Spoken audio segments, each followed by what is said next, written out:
RMSA এর সম্পূর্ণ নাম লিখুন। RMSA এর একটি গুরুত্বপূর্ণ কাজ উল্লেখ করুন। অথবা RMSA এর দুটি কার্যাবলী বিবৃত করুন।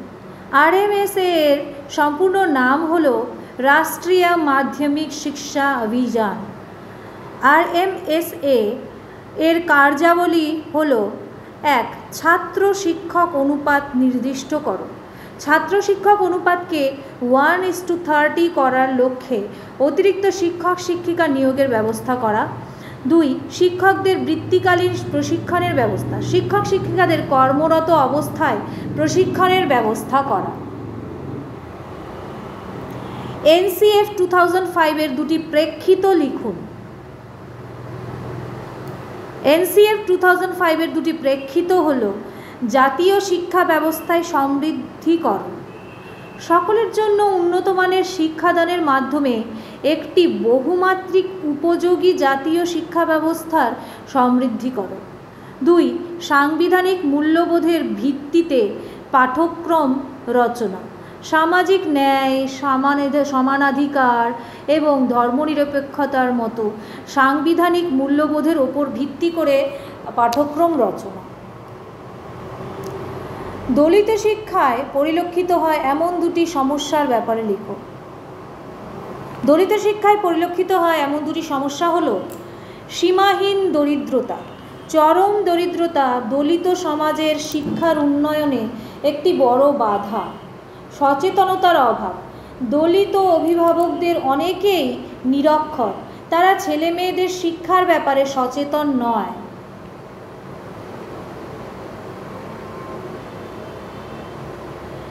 প্রাতিষ্ঠানিক পরিকল্পনার দুটি গুরুত্ব বিবৃত করুন, অথবা প্রাতিষ্ঠানিক পরিকল্পনার দুটি সুবিধা লিখুন। প্রাতিষ্ঠানিক পরিকল্পনার দুটি গুরুত্ব বা সুবিধা হল: জাতীয় উন্নয়ন। শিক্ষার প্রসার যত ঘটবে, গুণগত মান যত বৃদ্ধি পাবে, মানব সম্পদের বিকাশের হার যত বৃদ্ধি পাবে, জাতীয় উন্নয়নও তত বৃদ্ধি পাবে। আর এই মানব সম্পদের বিকাশের জন্য প্রয়োজন শিক্ষার সুষ্ঠু পরিকল্পনা। সুতরাং জাতীয় উন্নয়নের জন্য প্রাতিষ্ঠানিক পরিকল্পনার গুরুত্ব অপরিসীম। অপচয় রোধ। উপযুক্ত শিক্ষা পরিকল্পনার মাধ্যমে শিক্ষাক্ষেত্রে সময়, শ্রম, অর্থের অপচয় রোধ করা সম্ভব হয়। NUEPA এর দুটি গুরুত্বপূর্ণ ভূমিকা উল্লেখ করুন। NUEPA এর পুরো নাম হল national university of educational planning and administration. NUEPA এর দুটি গুরুত্বপূর্ণ ভূমিকা হল: প্রশিক্ষণ দান। শিক্ষা প্রণেতা বা শিক্ষাবিদদের প্রি-সার্ভিস অ্যান্ড ইন সার্ভিস প্রশিক্ষণ দানে NUEPA গুরুত্বপূর্ণ ভূমিকা পালন করে। সমস্যার সমাধান। শিক্ষার পরিকল্পনা ও প্রশাসনিক ক্ষেত্রে নানা সমস্যা দেখা দিলে NUEPA সেই সমস্যা সমাধানের চেষ্টা করে থাকে।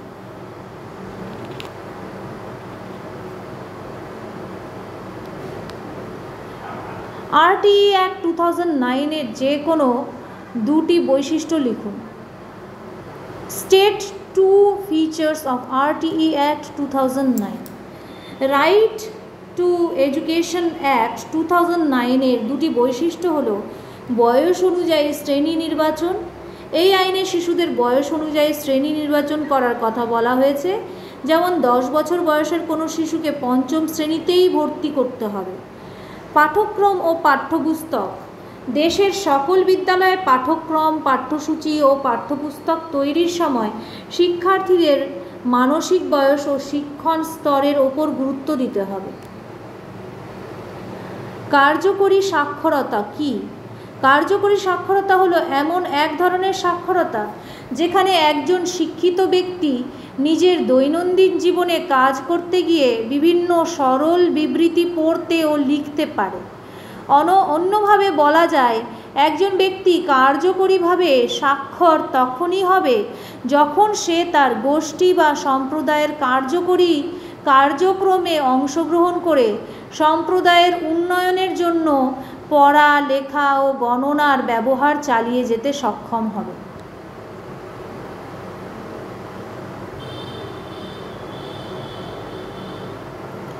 বেকারত্বের যে কোনো দুটি কারণ উল্লেখ করুন। বেকারত্বের দুটি কারণ হলো ত্রুটিপূর্ণ শিক্ষা ব্যবস্থা। আমাদের দেশের ত্রুটিপূর্ণ শিক্ষা ব্যবস্থা বেকার সমস্যার একটি গুরুত্বপূর্ণ কারণ। জনস্ফীতি, ভারতের যে হারে জনসংখ্যা বৃদ্ধি পাচ্ছে সেই হারে কর্মসংস্থানের সুযোগ সৃষ্টি হচ্ছে না, ফলে বেকারত্ব সৃষ্টি হচ্ছে। এনসিটিইর সম্পূর্ণ নাম লিখুন এবং এর দুটি কার্যাবলী উল্লেখ করুন, অথবা এনসিটিইর দুটি গুরুত্বপূর্ণ কাজ উল্লেখ করুন। এনসিটিইর পুরো নাম হলো national council for teacher education. এনসিটিইর দুটি কাজ হলো উপযুক্ত পরিকল্পনা ও কর্মসূচি প্রস্তুত করা। এনসিটিইর অন্যতম কাজ হলো শিক্ষার ক্ষেত্রে উপযুক্ত পরিকল্পনা ও কর্মসূচি প্রস্তুত করা এবং ওইগুলি কেন্দ্র ও রাজ্য সরকার, বিশ্ববিদ্যালয় ও ইউজিসি অনুমোদিত শিক্ষা প্রতিষ্ঠানগুলিকে সুপারিশ করা। শিক্ষার উন্নয়ন ও সমন্বয় সাধন করা। দেশের শিক্ষার উন্নয়ন ও তাদের মধ্যে সমন্বয় সাধন করা এনসিটিইর অন্যতম কাজ।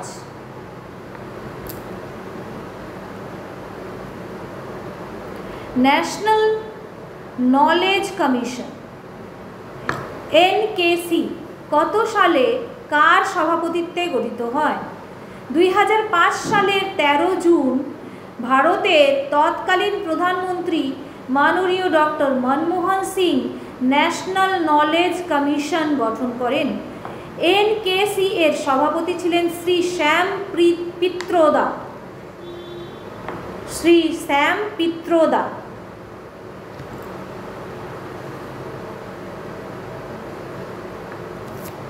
অবক্ষণ বা তত্ত্বাবধানের সংজ্ঞা দিন।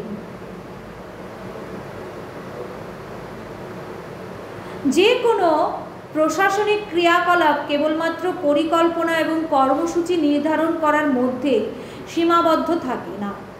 কর্মসূচি সঠিকভাবে পরিচালিত হচ্ছে কিনা, লক্ষ্য ও উদ্দেশ্য অনুযায়ী সঠিকভাবে সম্পাদিত হচ্ছে কিনা তা পর্যবেক্ষণ করা অত্যন্ত প্রয়োজন।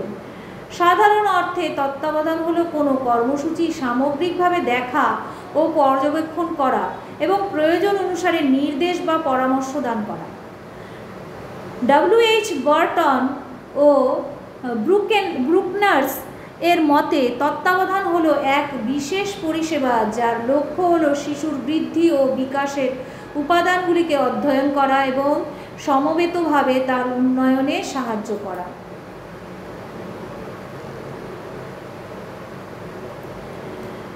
স্বনিযুক্ত বৃত্তি বলতে কি বোঝেন? স্বনিযুক্ত বৃত্তি হলো এমন এক ধরনের বৃত্তি যেখানে ব্যক্তি অন্য দ্বিতীয় কোনো ব্যক্তির অধীনে কাজ করে অর্থ উপার্জন করে না। অর্থাৎ এখানে ব্যক্তি নিজে বিভিন্ন রকম কর্মক্ষেত্রের সৃষ্টি করে থাকে এবং সেখানে কাজ করার ক্ষেত্রে তার পূর্ণ স্বাধীনতা থাকে। উদাহরণস্বরূপ বিভিন্ন ব্যবসা ক্ষেত্রে যে সকল ব্যক্তি প্রধান হয়ে থাকে, যেমন কোম্পানির মালিক, দোকানদার ইত্যাদি ব্যক্তিদের এই স্বনিযুক্ত বৃত্তির অংশ হিসেবে চিহ্নিত করা যায়। জনসংখ্যা বৃদ্ধির সংজ্ঞা দিন। নির্দিষ্ট ভূখণ্ডে নির্দিষ্ট সময়ে মানুষের সংখ্যা বৃদ্ধির ধারণাই হলো জনসংখ্যা বৃদ্ধি। কোনো দেশের জনসংখ্যা বৃদ্ধির হার নির্ধারিত হয় প্রধানত ওই দেশের জন্মহার ও মৃত্যুহারের পার্থক্যের ওপর। দ্রুত জনসংখ্যা বৃদ্ধি পেলে দেশের অপুষ্টি ও দরিদ্রতা দেখা যায়। জীবনব্যাপী শিক্ষার দুটি প্রয়োজনীয়তা লিখুন। জীবনব্যাপী শিক্ষার দুটি প্রয়োজনীয়তা হলো সামঞ্জস্য বিধান। জীবনব্যাপী শিক্ষা পরিবর্তনশীল পরিবেশের সঙ্গে সুষ্ঠু সামঞ্জস্য বিধানে সহায়তা করে। কর্ম সম্পাদনে প্রেরণা দান। বিভিন্ন বৃত্তি সম্পর্কিত প্রয়োজনীয় তথ্য পরিবেশনের পাশাপাশি কর্ম সম্পাদনের ক্ষেত্রে প্রেরণা দান করে। ইউজিসির পুরো নাম লিখুন এবং এর দুটি কার্যাবলী উল্লেখ করুন। ইউজিসির পুরো নাম হলো ইউনিভার্সিটি গ্র্যান্টস কমিশন। ইউজিসির দুটি কার্যাবলী হলো সমন্বয় সাধন। ইউজিসি সমগ্র দেশের বিভিন্ন বিশ্ববিদ্যালয়গুলির মধ্যে সমন্বয় সাধন করে, গবেষণাধর্মী কাজে সহায়তা, উচ্চশিক্ষা সংক্রান্ত গবেষণামূলক বিভিন্ন কাজে সহায়তা করা ইউজিসি এর অন্যতম কাজ।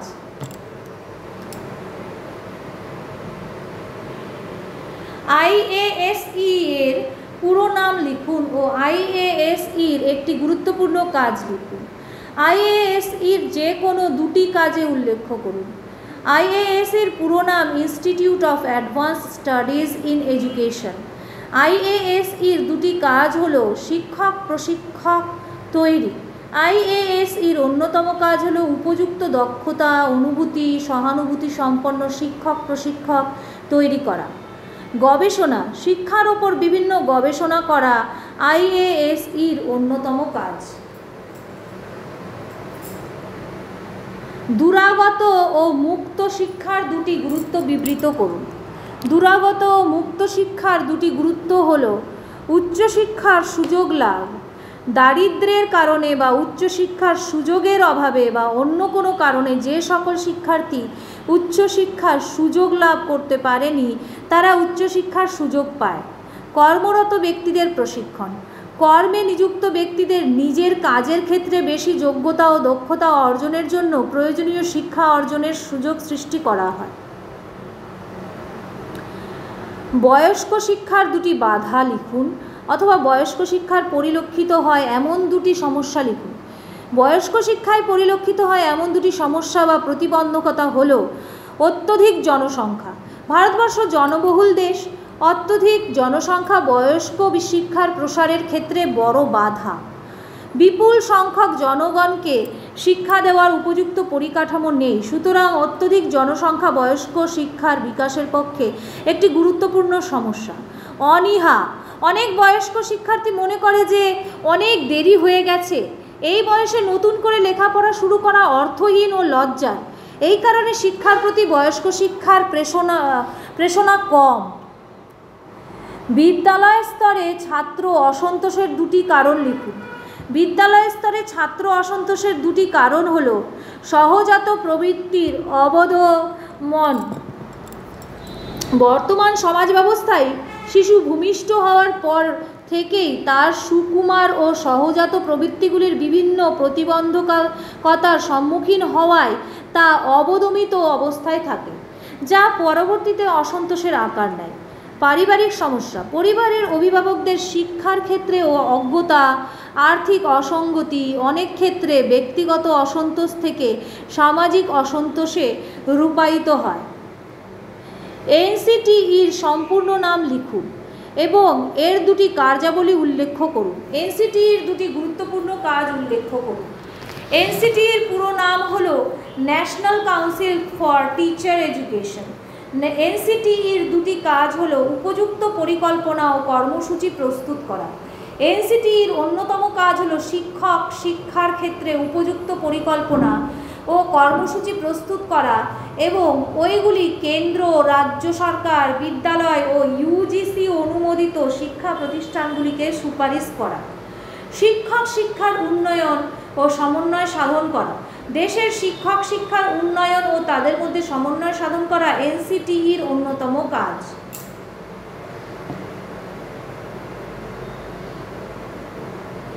আইএএসইর পুরো নাম লিখুন অথবা আইএএসইর একটি গুরুত্বপূর্ণ কাজ লিখুন অথবা আইএএসইর যে কোনো দুটি কাজ উল্লেখ করুন।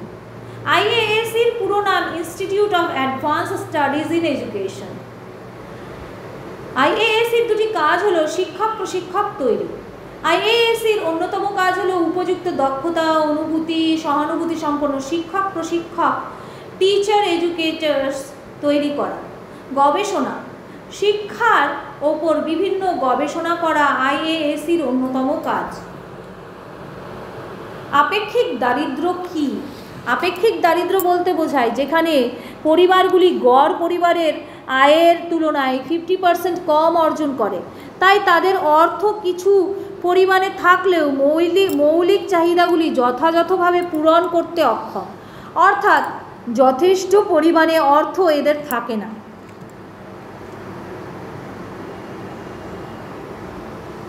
ছাত্র অসন্তোষ বা ছাত্র অস্থিরতা কাকে বলে?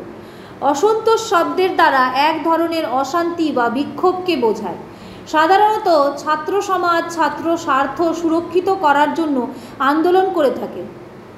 ছাত্র ভর্তি, বেতন বৃদ্ধি রোধ, নিয়মিত পঠন পাঠন, শিক্ষার মান বৃদ্ধি, নিরপেক্ষ মূল্যায়ন ও সঠিক সময়ে রেজাল্ট বের হওয়া, শিক্ষা প্রতিষ্ঠানে শান্তিপূর্ণ পরিবেশ বজায় রাখা প্রভৃতি উদ্দেশ্য ছাত্র বিক্ষোভ বা ছাত্র আন্দোলন গড়ে ওঠে।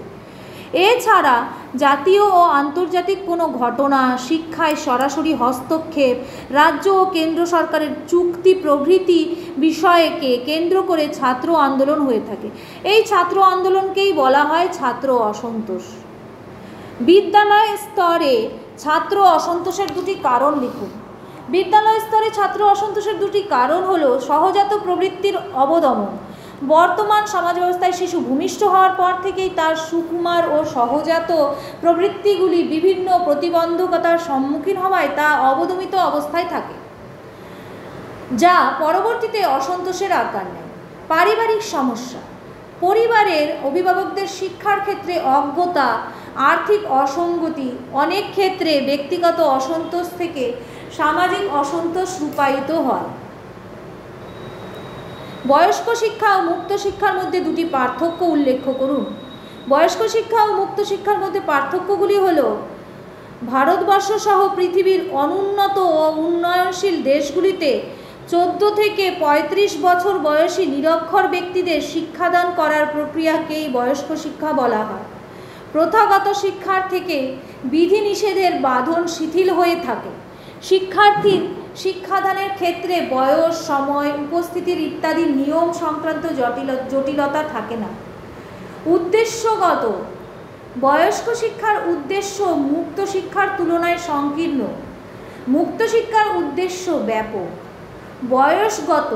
14 থেকে 35 বছর বয়সে শিক্ষার্থীরা শিক্ষা গ্রহণ করে, আর মুক্ত শিক্ষায় যে কোনো বয়সের শিক্ষার্থীরা এই শিক্ষা লাভের সুযোগ পায়।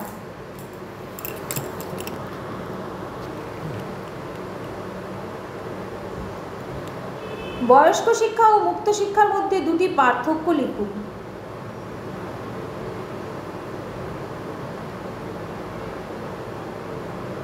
এটি এইমাত্র বোঝানো হলো। উপজাতি শিক্ষা বিকাশের জন্য সরকারের দুটি পদক্ষেপ উল্লেখ করুন। উপজাতি শিক্ষার বিকাশে সরকারের বিশেষ দুটি পদক্ষেপ হল: আসন সংরক্ষণ।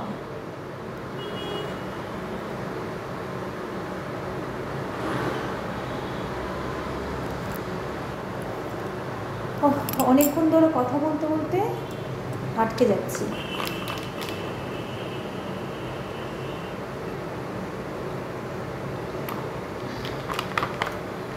উপজাতি শিক্ষা বিকাশের জন্য সরকারের দুটি পদক্ষেপ উল্লেখ করুন। উপজাতি শিক্ষার বিকাশে সরকারের বিশেষ দুটি পদক্ষেপ হল: আসন সংরক্ষণ। যে কোনো শিক্ষা প্রতিষ্ঠানে ভর্তির ক্ষেত্রে এবং চাকরির ক্ষেত্রে উপজাতিদের জন্য সরকার আসন সংরক্ষণের ব্যবস্থা করেছে। আর্থিক অনুদান। উপজাতি সম্প্রদায়ের ছেলেমেয়েদের শিক্ষার ব্যয় নির্বাহের জন্য সরকার বিভিন্ন স্কলারশিপ ও ভাতা প্রদানের ব্যবস্থা করেছে। এছাড়া ভর্তির ফর্ম ও চাকরির আবেদনপত্র ক্রয় করার ক্ষেত্রে অর্থনৈতিক ছাড়ের ব্যবস্থা করেছে। এনএএসি এর দুটি কার্যাবলী উল্লেখ করুন, অথবা এনএএসি এর পুরো নাম লিখুন এবং এর দুটি কার্যাবলী উল্লেখ করুন। এনএএসি এর পুরো নাম হলো national assessment and accreditation council. National assessment and accreditation কাউন্সিলের দুটি কার্যাবলী হলো: গ্রেড প্রদান। এনএএসি এর অন্যতম কাজ হল উচ্চশিক্ষার প্রতিষ্ঠান ও তাদের কার্যক্রমকে গ্রেড প্রদান করা। উচ্চশিক্ষার সংস্কার সাধন। উচ্চশিক্ষার বিভিন্ন ক্ষেত্রে প্রয়োজনীয় পরিবর্তন, উদ্ভাবনী ধারণা ও সংস্কার সাধন করা ন্যাশনাল অ্যাসেসমেন্ট অ্যান্ড অ্যাক্রেডিটেশনের কাউন্সিলের গুরুত্বপূর্ণ কাজ। বেকারত্ব ও জনসংখ্যা বিস্ফোরণের মধ্যে সম্পর্ক কী? বেকারত্ব ও জনসংখ্যা বিস্ফোরণ পারস্পরিক সম্পর্কযুক্ত। বেকারত্বের অন্যতম কারণই হলো জনবিস্ফোরণ। জনসংখ্যা যে হারে বৃদ্ধি পাচ্ছে সেই হারে কর্মসংস্থানের হবে না, কর্মসংস্থানের সুযোগ বৃদ্ধি পাচ্ছে না, ফলে বেকারত্বের হার ক্রমশ বৃদ্ধি পাচ্ছে। ওখানে লেখা আছে কর্মসংস্থানের, সেখানে কর্মসংস্থানের হবে না, ওটা কর্মসংস্থানের হবে। আবার বলছি, বেকারত্ব ও জনসংখ্যা বিস্ফোরণ পারস্পরিক সম্পর্কযুক্ত। বেকারত্বের অন্যতম কারণই হলো জনবিস্ফোরণ। জনসংখ্যা যে হারে বৃদ্ধি পাচ্ছে সেই হারে কর্মসংস্থানের সুযোগ বৃদ্ধি পাচ্ছে না, ফলে বেকারত্বের হার ক্রমশ বৃদ্ধি পাচ্ছে। আবার জনসংখ্যা বিস্ফোরণের ফলে মাথাপিছু আয় কম হচ্ছে এবং সকলের জন্য উন্নত শিক্ষা ব্যবস্থা প্রদান করা সম্ভবপর হয় না, যার ফলে কর্ম উপযোগী দক্ষ কর্মী নিয়োগ করা সম্ভব হয় না। ফলস্বরূপ বেকারত্বের সংখ্যা বৃদ্ধি পায়। সুতরাং উপরের আলোচনা থেকে এটা সুস্পষ্ট যে বেকারত্ব ও জনবিস্ফোরণ পারস্পরিক গভীর সম্পর্কযুক্ত। NCFTE 2009-এর দুটি উদ্দেশ্য উল্লেখ করুন।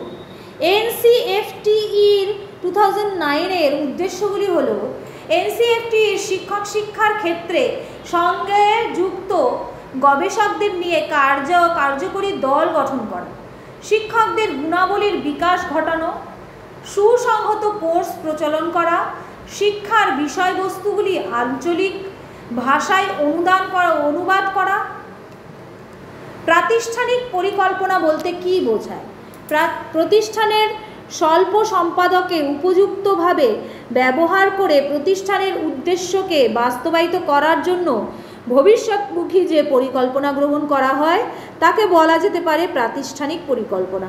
এই ধরনের পরিকল্পনায় শিক্ষার্থীদের সার্বিক বিকাশের উদ্দেশ্যকে চরিতার্থ করার জন্য নিজের সম্পদের ওপর ভিত্তি করে ও চাহিদা অনুসারে পরিকল্পনার খসড়া তৈরি করা হয়। প্রতিষ্ঠানের বস্তুগত ও মানব সম্পদকে সম্পূর্ণরূপে সদ্ব্যবহার করার প্রচেষ্টা এখানে থাকে। নেতৃত্ব ও তত্ত্বাবধানের মধ্যে পার্থক্যগুলি কী কী? শিক্ষাক্ষেত্রে গুণগত তত্ত্বাবধানের প্রয়োজনীয়তা লিখুন।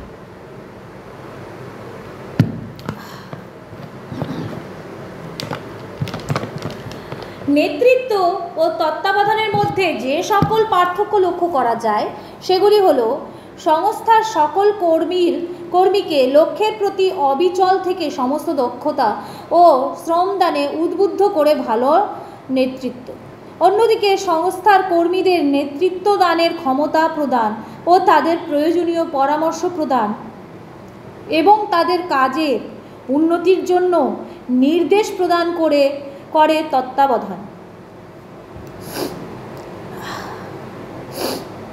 2.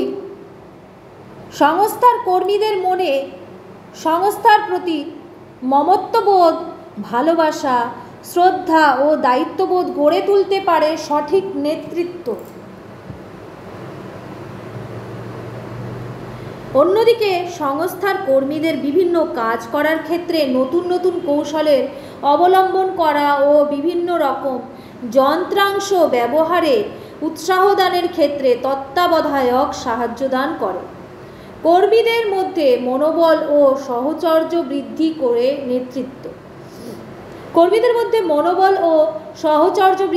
নেতৃত্ব। অন্যদিকে তত্ত্বাবধানের মাধ্যমে কর্মীদের মধ্যে সৃজনশীলতা বৃদ্ধিতে সহায়তা প্রদান করা হয়।